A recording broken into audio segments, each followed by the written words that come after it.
क्या है आध्यात्म? दर्शन, चिंतन धारा, विद्या या संस्कृति की परंपरागत विरासत। आध्यात्म दर्शन यानी जीवन का शाश्वत सत्य। मानव जीवन से जुड़े शाश्वत सत्यों को जानिए और समझिए उपासक डॉक्टर सोहन राज तातेड़ से हमारे खास कार्यक्रम आत्मविज्ञान में। आत्मविज्ञान यानी सही दृष्टि, सही सोच। भाई और बहनों, मातृशक्ति को नमन। आत्मविज्ञान, साइंस ऑफ द सोल कार्यक्रम के अंतर्गत हम आपको सही दृष्टि, सही सोच, राइट विजन, राइट थिंकिंग के तहत हमारी जो सोच है, हमारी सोच किधर जा रही है, उसको हम सही सोच को स्थापित करना चाहते हैं। एक बार अगर व्यक्ति को सही रास्ता मिल जाता है और उस पर चलने का वो अभ्यास कर लेता है, संकल्प कर लेता है, तो गंतव्य को जरूर पहुंचता है। हमारा रास्ता, हमारा राजपथ और हमारी जी सोच सही होनी चाहिए। सोच को बदलने के लिए आत्मविज्ञान कार्यक्रम रखा गया है और प्रतिदिन नए नए एपिसोड के माध्यम से इस सोच को अच्छा करने के लिए, सोच को बदलने का जो है हम सारा उपक्रम करते हैं। तो आज का हमारा बहुत ही सुंदर विषय है, वो है शारीरिक स्वास्थ्य। भाई और बहनों, शारीरिक स्वास्थ्य कहते हैं फिजिकल हेल्थ, यानी हमारा शरीर अगर स्वस्थ है तो हम स्वस्थ हैं। हम उठेंगे, खेलेंगे, बैठेंगे, हर एक चीज में मन लगेगा। और शरीर अगर अस्वस्थ है, अस्वस्थ का मतलब क्या? बुखार आ गया, शरीर में कमजोरी आ गई और शरीर में कफ जम गया और शरीर के अंदर बिल्कुल ताकत नहीं है, तो हम पड़े रहेंगे, हम उठ भी नहीं सकेंगे, काम तो कैसे करेंगे? तो व्यक्ति का शारीरिक स्वास्थ्य सबसे ज्यादा इम्पोर्टेंट होता है। इसीलिए 5 तरह के स्वास्थ्य में सबसे पहले फिजिकल हेल्थ को स्थान दिया गया है, क्योंकि फिजिकल हेल्थ के बिना उठेगा ही नहीं। तो बाकी बातें तो बहुत दूसरी है। व्यक्ति को अपने बिस्तर से उठ करके और वो कुछ कार्य करने लग जावे, जभी तो काम होगा। तो आप देखिए कि जो बड़े बड़े जो एथलीट्स हैं, जो स्पोर्ट्समैन हैं, उनके लिए शारीरिक स्वास्थ्य कितना जरूरी है कि उनके शरीर के अंदर जो है वो मुलायमपन होना चाहिए, रबड़ की तरह होना चाहिए। जो एथलीट्स हैं, जो कि दौड़ लगाने वाले हैं या खेलने, सभी तरह के खेल, राष्ट्रीय अंतर्राष्ट्रीय तरह सब तरह के सिर्फ खेल खेलने वाले लोग, चाहे क्रिकेट हो, चाहे कबड्डी हो, चाहे फुटबॉल हो, चाहे बैडमिंटन हो, चाहे पोलो हो, सभी तरह के खेलों के लिए शारीरिक स्वास्थ्य की आवश्यकता है। और उन खेलों से शारीरिक स्वास्थ्य जो है वो मिलता है, ये द्विपक्षीय है। जिन जिन चीजों से शारीरिक स्वास्थ्य अच्छा बनता है, उन चीजों से जो है शारीरिक स्वास्थ्य मिलता है। उदाहरण के लिए देखिए, मॉर्निंग वॉक को हम जाते हैं, तो मॉर्निंग वॉक को जाने से हमारे शरीर का जो हर एक पुर्जा, एक एक कोशिका है, उस कोशिका के अंदर जो है वो एक्टिवेट होती है। उसके अंदर मुलायमपन आता है, उसके अंदर डक्टिलिटी आती है, उसके अंदर स्पंज जैसा एक्शन आता है। और साथ साथ में हमको मॉर्निंग वॉक के समय में शुद्ध प्राणवायु, ऑक्सीजन मिलती है। जब शरीर का एक एक अवयव जो है मोशन करता है, तो उसको शारीरिक स्वास्थ्य जो कहा जाता है। इसीलिए बहुत जरूरी है। तो अब शारीरिक स्वास्थ्य हम कैसे प्राप्त करें? सबसे पहले हम ये देखेंगे कि प्राप्त कैसे किया जाए। हम बात तो करते हैं शारीरिक स्वास्थ्य प्राप्त करने के लिए सबसे अच्छा साधन है वह योग है। वैसे तो शारीरिक स्वास्थ्य के लिए भोजन है, वो भी है, और भी पानी है, और भी बहुत सी चीजें जो हमारे शरीर को स्वस्थ रखाता है। प्राण ऊर्जा है। देखिए, प्राण ऊर्जा के बिना शारीरिक स्वास्थ्य नहीं हो सकता। प्राण ऊर्जा किससे बनती है? वो भोजन, पानी और शुद्ध वायु और शुद्ध अग्नि, सूर्य की अग्नि, जठरा अग्नि वगैरह। विटामिन डी से जो है हमको जो है ये प्राण, हमारे को विटालिटी मिलती है, हमको प्राण ऊर्जा मिलती है। और प्राण ऊर्जा जो है एक बैटरी के अंदर जो चार्जिंग कैसे होता है, और बैटरी 100% चार्ज की हुई होती है, धीरे धीरे उसको उपयोग करते हैं, वो 0 हो जाता है तो बैटरी बिल्कुल डिस्चार्ज हो जाती है। उसी तरीके से हमारी प्राण ऊर्जा को मान लीजिए हमने एकत्रित किया 24 आवर्स के लिए, तो हमारा मन अच्छा काम करेगा, हम बोलने में एक्टिवेट करेंगे, शरीर भागेगा दौड़ेगा। और जब वो प्राण ऊर्जा 0 पे आ गई तो शरीर शिथिल होकर के पड़ जाएगा। जो लोग बीमार होते हैं वो इसीलिए होते हैं, उनकी प्राण ऊर्जा का वो निर्माण नहीं करते, उस प्राण ऊर्जा का वो जो है वो कहना चाहिए उसकी अर्निंग नहीं करते, प्राण ऊर्जा को जनरेट नहीं करते, इवोल्यूट नहीं करते। इसलिए प्राण ऊर्जा को जनरेट करना ही शारीरिक स्वास्थ्य कहलाता है। और ये प्राण शारीरिक स्वास्थ्य को जो है प्राण ऊर्जा ही देती है। इस तरीके से हम देखिए, हम बात कर रहे थे कि शारीरिक स्वास्थ्य प्राप्त कैसे किया जाए। तो शारीरिक स्वास्थ्य को प्राप्त करने के लिए आसन सबसे बड़ा, जो योग का जो हम अष्टांग योग की बात करें तो अष्टांग योग के अंदर 5 तरह के स्वास्थ्य प्राप्त करने का एक पूरा कैप्सूल है, पूरा एक सिस्टम है मुक्ति की ओर जाने का। जो अष्टांग योग है हमारे व्यवहार जगत को अच्छा बनाता है। ये 5 तरह के स्वास्थ्य को अच्छा बनाते हैं। 5 तरह के स्वास्थ्य होते हैं शारीरिक स्वास्थ्य, फिजिकल हेल्थ, दूसरा होता है मानसिक स्वास्थ्य, मेंटल हेल्थ, तीसरा स्वास्थ्य होता है भावनात्मक स्वास्थ्य, इमोशनल हेल्थ, और चौथा होता है हमारा आध्यात्मिक स्वास्थ्य, स्पिरिचुअल हेल्थ, और 5वां होता है हमारा सोशल हेल्थ। तो एक एक की हम व्याख्या कर रहे हैं। आज शारीरिक स्वास्थ्य हमने ये विषय लिया है। तो शारीरिक स्वास्थ्य का मतलब ये है कि हमारा पूरा शरीर है वो मसल्स के द्वारा चलता है। ये जो शरीर है वो हड्डियों का एक ढांचा है, और ये हड्डियों के ढांचे को चलाने के लिए मसल्स चाहिए। और उसके अंदर तो वैसे तो धमनी है, कोशिकाएं हैं, बहुत सी चीज़ें हैं, और ब्लड सर्कुलेशन है। मैं उन सिस्टम की बात नहीं कर रहा हूँ, मैं तो शारीरिक स्वास्थ्य यानी शरीर के संचालन की बात कर रहा हूँ। शरीर के संचालन के लिए सभी तरह के जितने हमारा उत्सर्जन तंत्र है, हमारा जो है ब्लड सर्कुलेशन सिस्टम है, हमारा पाचन तंत्र है, और ये सारी चीज़ें हमारे जितने भी सिस्टम्स हैं बॉडी के, वो सब सुचारू रूप से चलने चाहिए। लेकिन जो मसल्स को जो है वो डक्टिलिटी देने के लिए, मुलायम करने के लिए आसन जो है बहुत ही सुंदर चीज़। और व्यक्ति को अपने अपने आयु के अनुसार, अपनी अपनी महिलाएं हैं गर्भवती, उनको अलग तरह का आसन करना चाहिए। जो आसन के जानकार है उनसे कौन तरह का आसन किस उम्र के साथ में किस अवस्था में करना चाहिए वो जानकारी करके करना चाहिए। आसन जो है 72 तरह के बताए गए हैं। और बर्ड्स जिस पोस्चर में बैठते हैं, हमारे पक्षी, उस पोस्चर में बैठने को आसन कहा जाता है। जैसे मयूरासन, मयूर किस आसन में बैठ सकता है, धनुरासन, धनुर जो हमारा धनुष होता है उसके जैसा आसन होता है, और दूसरा मत्यासन, मछली के जैसा आसन होता है, और सुखासन, और हमारा जो है पद्मासन, ताड़ासन, ताड़ की तरह ताड़ासन। और इस तरीके से सारे बहुत से जो है आसन है। हर एक आसन का अपना अपना उपयोग है, और हर आसन से जो है शारीरिक स्वास्थ्य मिलता है। उसकी कंडीशंस अलग अलग होती। जैसे कुछ लोग हार्ट वाले होते हैं तो हार्ट वालों को जो है शीर्षासन है वगैरह है, ये ऐसे आसन नहीं करने चाहिए। कुछ जो है गर्भवती महिलाएं होती है उनको गर्भ के ऊपर जितना कोई भी भार पड़े वैसे आसन, लाइट आसन करना चाहिए। उनको श्वास परीक्षा है वगैरह ऐसा करना चाहिए। और नॉर्मल सुखासन या नॉर्मल ताड़ासन जो भी है वो प्रेस्क्राइब्ड है, वो करना चाहिए।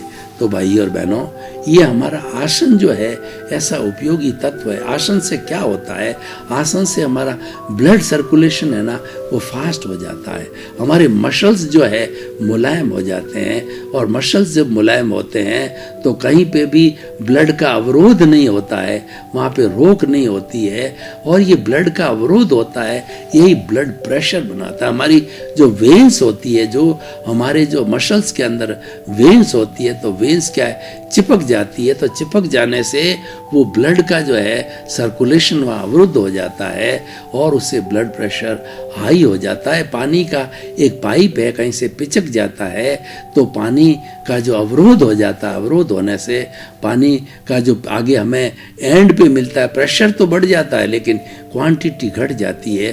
तो हमारे जो हृदय से निकलने वाला जो ब्लड है, हृदय से सफाई करने वाला ब्लड है, वो धमनियों से जाता है और धमनियों से जो है वो जाके शिराओं में जाता है और एक एक कोशिका को वो ब्लड मिलता है। और जिस कोशिका को ब्लड नहीं मिलता है वह कोशिका निष्क्रिय हो जाती है। हम कई बार देखते हैं कि हमारे शरीर को लकवा हो जाता है, तो लकवा होने का कारण ये है उस पर्टिकुलर आधे अंग के अंदर ब्लड का सर्कुलेशन रुक गया।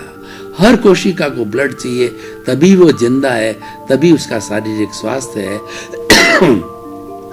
उसकी प्राप्ति के लिए ब्लड को हर जो है वो कोशिका तक पहुंचना जरूरी है।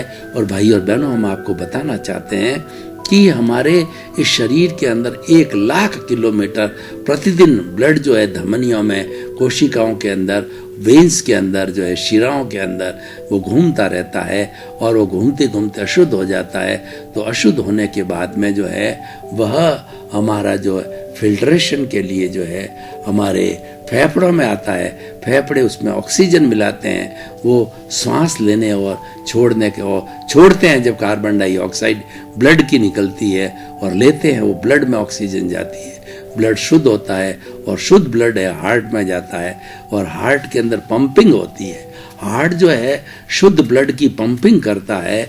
मात्र एक बड़ा पंप है जो जीवन भर चलता है, कितने लाखों करोड़ों बार वो पूरे जीवन के अंदर जितना हमारा आयुष्य होता है वो धड़कता रहता। हर बार जो पंपिंग करता है तब वो धड़कता है और पंपिंग करके ये सारा जो है ब्लड सर्कुलेशन पूरे हमारे शरीर में हो जाता है और फिर गंदा होकर के पुनः आ जाता है। और साथ साथ के अंदर जब वो यूरिन के रूप में टॉक्सिन्स होते हैं हमारा ब्लड के होते हैं, तो यूरिन के रूप में वो किडनी के द्वारा टॉक्सिन्स निकल जाते हैं, मूत्र के रूप में यूरिन और बहुत से उसमें टॉक्सिन्स निकलते हैं।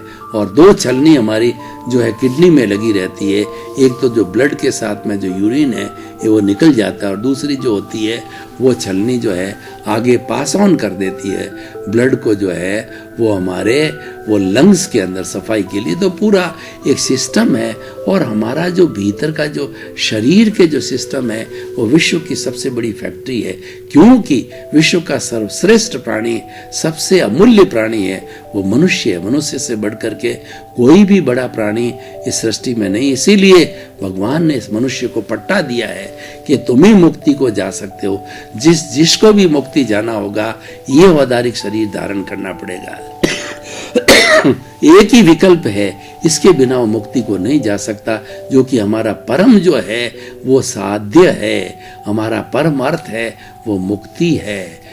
देखिए जो देवता गण होते हैं, जो नरक गति, तिर्यंच गति, मनुष्य गति और देह गति, नरक गति में पापों को भुगतने के लिए जो पापी लोग होते हैं, जो हिंसा क्रूर होते हैं, वो नरक गति में जाते हैं। तिर्यंच गति के अंदर छल कपट, झूठ, धोखाधड़ी, ये बदमाशी करने वाले तिर्यंच गति में जाते हैं। मनुष्य गति में सरल स्वभाव के होते हैं, परोपकारी होते हैं, सेवाभावी लोग होते हैं, जो ये मनुष्य गति में आते हैं। और देव गति के अंदर विशेष मनुष्य जब अच्छी साधना करता है, श्रावक के रूप में, साधु के रूप में, यानी जब वो जो है जीवात्मा से अंतरात्मा बनता है, ज्ञान की प्राप्ति करता है और परमात्मा बनने की प्रक्रिया में लग जाता है, उस प्रोसेस में ऐसे सारे जो परमात्मा को अवस्थित और अपना साधन अपना साध्य मान लेते हैं, वो लोग देवगति को जाते हैं। देवगति बड़े रिद्धि सिद्धि वाले होते हैं, उनके पास में इतनी रिद्धि सिद्धियां होती है कि वो चाहे जो कर सकते हैं,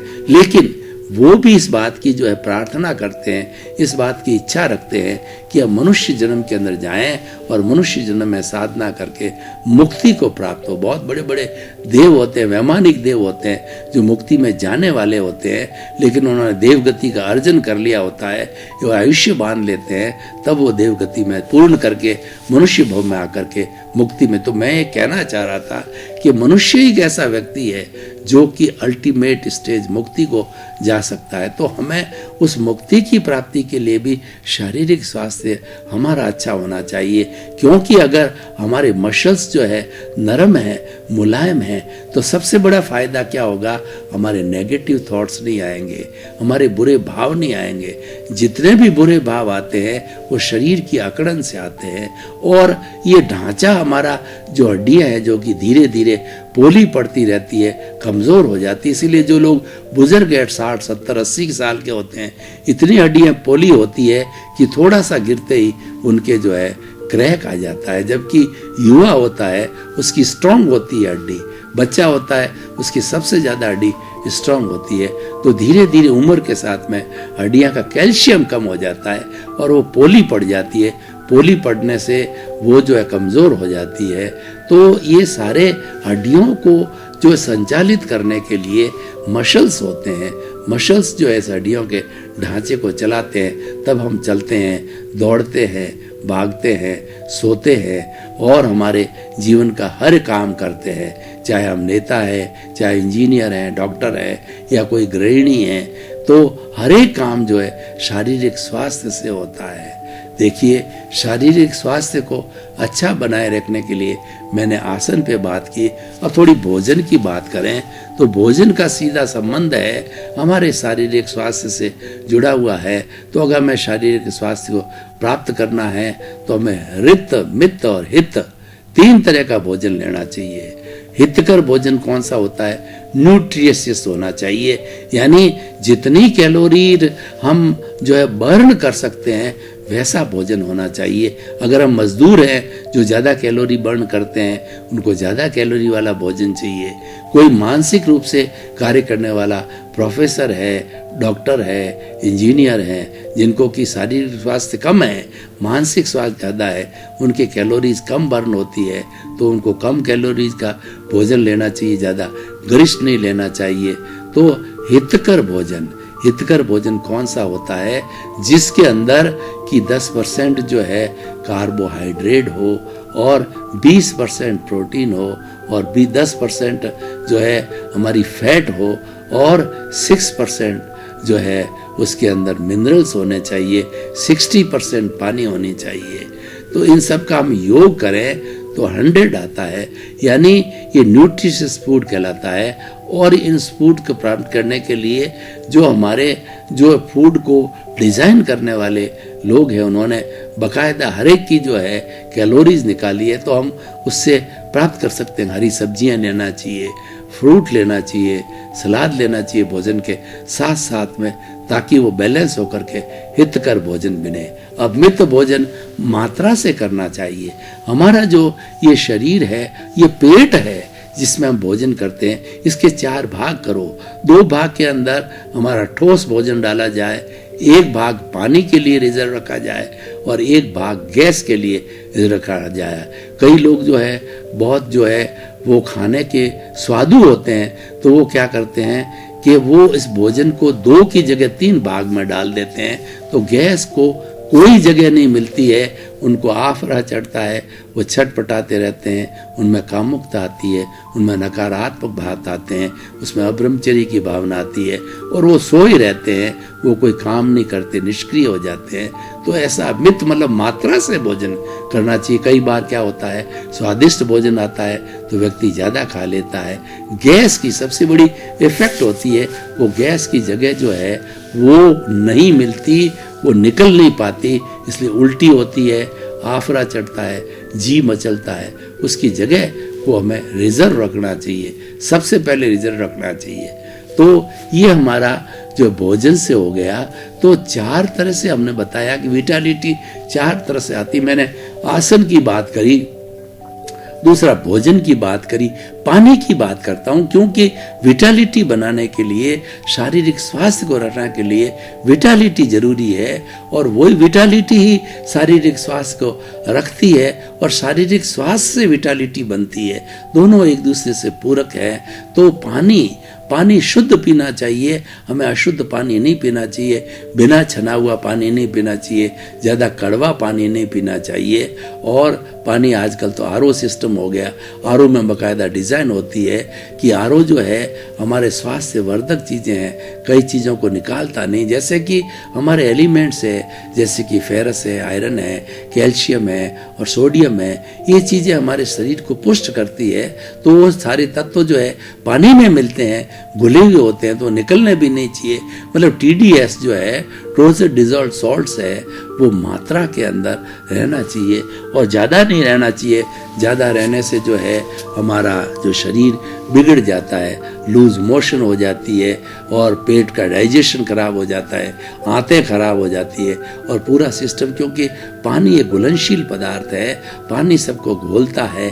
और पानी जो है ये भोजन के आधा घंटा पर बाद में लिया ना जाना चाहिए, क्योंकि हमारे जो आमाशय में जो आंतें हैं वो रस निकालती है और वो रस जो है वो धमनियों की तरह, जैसे कि जो है एक लोहार की धमनी किस तरीके से हवा जो है भरती है और वो जो है लोहे को पीट करके लोहे को पतला करती है, तो उसी ये धमनियाँ हैं हमारे भोजन को पचाती है, उसमें से हार्मोन्स निकलते हैं, रस निकलते, उसमें में पानी नहीं लेना चाहिए। वो रस है उसी को पचाता है, टुकड़े टुकड़े करता है और उसको जो है वो एक मौसमी के जूस की तरह सारा बना करके छोटी आंत को देता है। छोटी आंत के साथ में कैपिलरीज लगी रहती है, वो कैपिलरीज जो है उस मौसमी जैसे फाइन जो है वो लिक्विड को जो है यकृत में देती है। यकृत 500 तरह के काम करता है, शरीर में सबसे बड़ी फैक्ट्री है वो यकृत है, 500 तरह काम करते, वो ब्लड बनाता है। तो भाई और बहनों, शारीरिक स्वास्थ्य के लिए आसन जरूरी है, भोजन है, पानी है और तीसरा जो है हमारी प्राणवायु, हमारे शरीर को ये ऑक्सीजन मिलना जरूरी है, क्योंकि जो ऑक्सीजन होती है वो हमारा जो ब्लड है गंदा हो गया है और लंग्स में आ गया है, तो लंग्स को हमारी सीधी है प्राणवायु जाती है, ऑक्सीजन मिलती है। O2 जाने से हमारे जो वो उसके अंदर दूषित चीज़ें होती है जो ब्लड के अंदर, वो शुद्ध होकर के और वो किडनी के टॉक्सिक एलिमेंट्स किडनी के द्वारा यूरिन के रूप में निकल जाते हैं और ऑक्सीजन मिल करके जो है वह ब्लड को शुद्ध करती है और शुद्ध ब्लड हार्ट में जाता है। तो प्राणवायु बहुत ही ज़रूरी है हमारे ब्लड प्योरिफिकेशन के लिए। और चौथा जो तत्व है वह है अग्नि, जठरा अग्नि।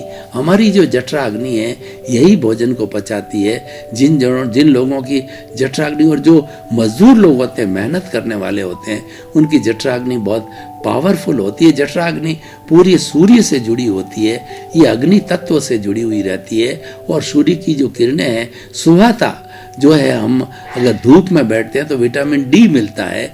आजकल उसका सब्स्टिट्यूट देखिए, जो शरीर को आवश्यक कैल्शियम है, पोटेशियम है, मैग्नीशियम है और हमारे जो है vitamin A, vitamin B, vitamin C, vitamin D, vitamin E, ये सब इन चीज़ों की पूर्ति करने वाली ये अलग से सप्लीमेंट किए जाते हैं, इंजेक्शन के रूप में दिए जाते हैं, टैबलेट में दिए जाते हैं, क्योंकि हम प्रकृति को भूल गए, हम प्रकृति के करीब नहीं लेते हैं। ये सब चीज़ें प्रकृति के अंदर अवेलेबल है और हम लेते नहीं हैं, क्योंकि अप्राकृतिक जीवन जीते हैं। हम एसी में रहते हैं और हम खाली कार में एसी, घर में एसी, ऑफिस में एसी के बाहर नहीं निकलते, धूप का सेवन नहीं करते और जो अच्छी शुद्ध वायु मिल रही है हमारे कॉस्मॉस में वो हम लेते नहीं। प्रकृति, हम अप्राकृतिक जीवन जी रहे हैं। भाई और बहनों, आपका बहुत बहुत धन्यवाद। आप हमारा आत्मविज्ञान कार्यक्रम बराबर देख रहे हो। आत्मविज्ञान कार्यक्रम की आप आत्मा हो और आत्मा बने रहिए। और जब आपका श्रोता और जो है वो वक्ता का तादाद में होगा, तारतम्य होगा, तब चीज़ का अर्थ निकलेगा।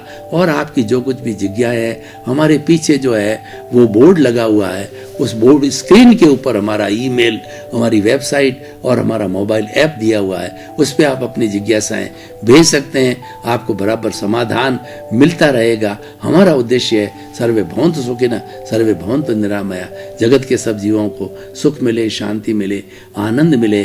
आपके प्रति मंगल भावना, शुभकामना। आत्मविज्ञान में आत्मविज्ञान यानी सही दृष्टि, सही सोच।